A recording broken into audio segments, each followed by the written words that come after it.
মেঘালয়ের কয়লা খনি দুর্ঘটনায় কাটিগড়ার আরও দুই ভাইয়ের মর্মান্তিক মৃত্যুর খবর সামনে এসেছে। ভাইকে বাঁচাতে গিয়ে আরেক ভাই প্রাণ হারিয়েছেন বলে জানা যাচ্ছে।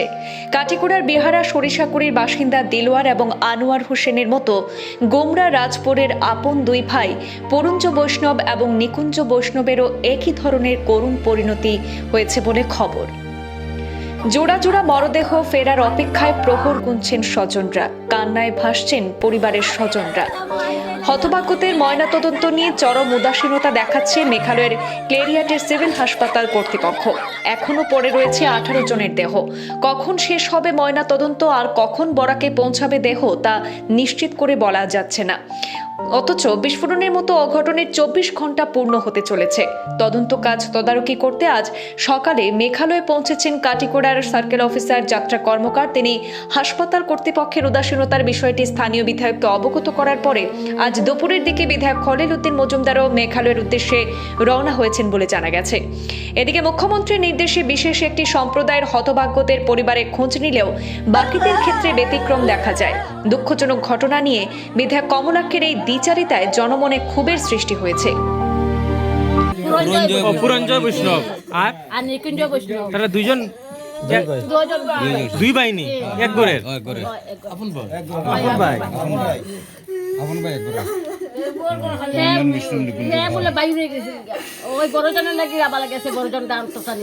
বর্তমানে এখন শিলচর মেডিকেল আছে। ধরে লাও 5 মিনিট হয়ে গিয়া, মানে 5 মিনিট। তার কন্ডিশনটা কি রকম? এর কন্ডিশন মোটামুটি ভালো আছে, মোটামুটি মানে এটা অ্যাক্সিডেন্ট হয়েছে তো মানে আছে মানে মেডিকেলে হচ্ছে। এখন আমার মেয়ের জামাই মারা গেছে। নাম কিটা? নিকুঞ্জ বৈষ্ণব। ওজে বাসাটা এই বাসাটা আমার পুত্রাও মারা গেছে। তারা দুই ভাই। কেমনে ঘটনা হয়েছে আপনি শুনছেন? ঘটনা হয়েছে মানে তারা তো খাজো গেছে, ফেটের লাগিল খাজো গেছে মেঘালয়। কলার জুলের মধ্যে যখন ঢুকছে তখন তো ব্লাস্টিং মারি দিছে। ব্লাস্টিং মারার পরে তো এটা ফুলার আছে সাইডো কুয়ারে, মানে একটা জাম দিয়া মানে আগুন তো ধরে গেছে কলার মধ্যে। তখন তো তারা আর ইয়ের থেকে বাড়িতে পারছে না। যারা অজ্ঞান হইয়া ফুরে দিচ্ছে দাঁড়ে, তারা তো ডাকাডুকি করছে, অনেক বার করছে আর অনেকে সাবাস পাইছে না। তা আমার পুত্রা বেটা কইতেছে আমার বাসাও জল দেও। তখন তো তারা আমার জামাই গেছে গিয়া সেটা যে বাইয়ের মায়া গেছে আনতো গিয়া সেটা তো হে বেটাও মারা গেছে। পড়শি রাজ্য মেঘালয়ের ক্লেরিয়ার থানাধীন এলাকার থাকসুতে কয়লা খনির বিস্ফোরণে হতাহতের বেশিরভাগ কাছাড়ের কাটিগড়ার। আজ প্রকাশ্যে এসেছে আরও দুই ভাই গোমরা রাজপুরের পুরঞ্জ বৈষ্ণব এবং নিকুঞ্জ বৈষ্ণব মেঘালয় কয়লা খনি অঘটনে জীবন হারিয়ে এখন নিথর হয়ে ফিরছেন। কাটিগড়ায় জোড়া জোড়া ভাইয়ের এই নিথর দেহের অপেক্ষায় পচে আছেন তাদের স্বজনরা এবং হাজারো মানুষ।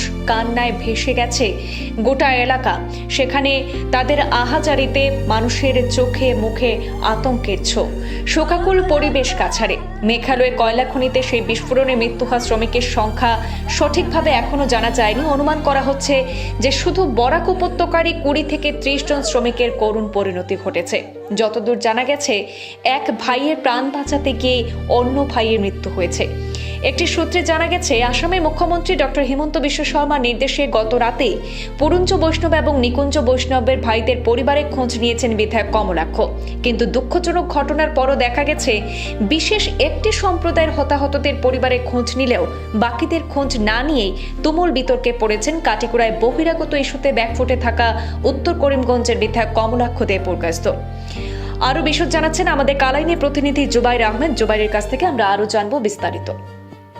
পূর্বাঞ্চল প্রতিদিন নিউজে আপনাদেরকে স্বাগত জানাচ্ছি। এই মুহূর্তে দাঁড়িয়ে আছি পশ্চিম কাটিগড়ার রাজপুরে। আমরা উপস্থিত হয়েছি গতকাল যে ঘটনা সংঘটিত হয়েছিল মেঘালয় রাজ্যের তাকসুতে, সেই ক্যালেরিয়াটের থানার অন্তর্গত যে তাকসু, সেখানে ভয়াবহ বিস্ফোরণ ঘটেছিল একটা কয়লা খনিতে।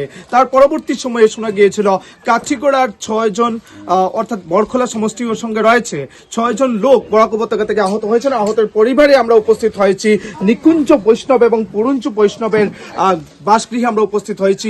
আমরা জানতে পারলাম এখানকার যে পরিবেশ, একটা সুখাকুল পরিবেশের সৃষ্টি হয়েছে। চিন্তিত রয়েছেন পিতামাতা এবং ওই যে নিকুঞ্জ বৈষ্ণব এবং পুরুষ বৈষ্ণবের স্ত্রীরা উপস্থিত রয়েছেন এবং তারা ক্রন্দন একদম স্তব্ধ পরিবার আমরা উপস্থিত হয়েছি। আমরা দেখানোর জন্য চেষ্টা করছি কিভাবে একটা পরিবার আজ নিরুপায় হয়ে পড়েছে। এমনকি নিকুঞ্জ বৈষ্ণব এবং পুরুঞ্জ বৈষ্ণবের যে পিতা রয়েছেন, আমরা পিতার কাছ থেকে জানার জন্য চেষ্টা করব, কিন্তু উনি কানে শুনেন না। একদম মানে কি বলবো, একটা হতভাগা পরিবারের আমরা উপস্থিত হয়েছি, এটাই বলতে পারবো। মুখ্যমন্ত্রী ডক্টর হিমন্ত বিশ্ব শর্মার নির্দেশ অনুসারে উত্তর করিমগঞ্জের বিধায়ক কমলাক্ষ দে পুরকায়স্থ গত রাতেই কিন্তু এখানে উপস্থিত হয়েছেন এবং পরিবারের প্রতি সমবেদনা জ্ঞাপন করেছেন। দেশের প্রধানমন্ত্রী নরেন্দ্র মোদীও সমবেদনা জ্ঞাপন করেছেন। আর্থিক সাহায্যের কথা উল্লেখ রয়েছে। কিছু সময় পূর্বে এখানে আমরা উপস্থিত হয়েছি। আমরা জানার চেষ্টা করব এখানে নিকুঞ্জ এবং পুরুঞ্জ বৈষ্ণবের মা রয়েছেন। অনেকটা শোকাকুল পরিবেশেও যদিও আমরা বিভিন্ন জিনিস আমরা জানার চেষ্টা ছিল, কিন্তু সেতটুকু আমরা যাব না জানতে। আপনার ছেলেরা কদিন পূর্বে এখান থেকে গিয়েছিল কাজের জন্য মেঘালয় রাজ্যে? আপনার ছেলেদের একমাত্র উপার্জনের একমাত্র তারাই ছিল নাকি? আপনাদের ছেলেদের যে মৃতদেহ কখন আনা হবে বা কি আপনারা খবর পাচ্ছেন, কিছু বলবেন আমাদেরকে?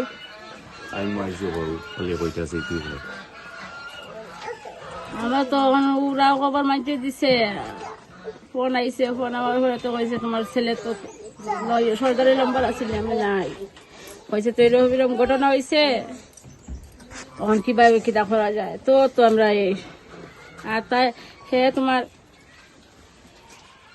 তোমার এই হে খাস গেছিল না, হে শরীরের কই আসিল, হে গেছে না, আর বড় জন গেছে।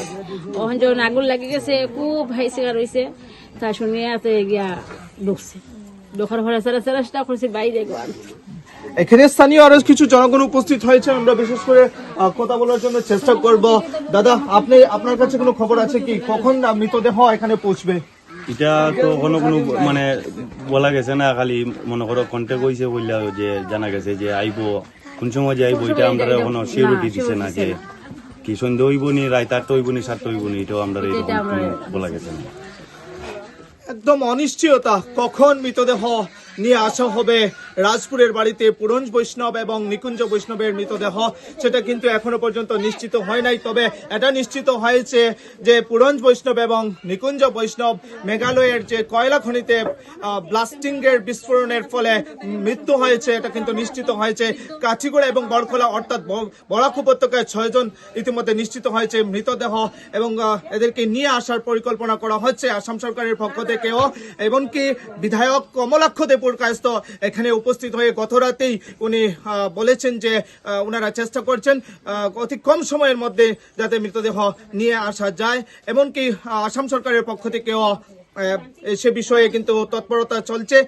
ইতিমধ্যে উদ্ধারকারী দলও কিন্তু উদ্ধার চালাচ্ছে। এখনো পর্যন্ত কতজন মৃতদেহ উদ্ধার হচ্ছে সেটা কিন্তু এখনো তথ্য পাওয়া যায়নি। তবে 20 থেকে 25 জনের একটা হিসাব পাওয়া যাচ্ছে, কিন্তু সেই হিসাব আরও বাড়তে পারে, তালিকায় আরও নথিভুক্ত হতে পারে।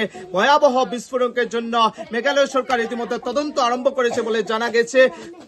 কত দূর পর্যন্ত তদন্ত গড়িয়ে যায় সেটা হবে লক্ষণীয় বিষয়।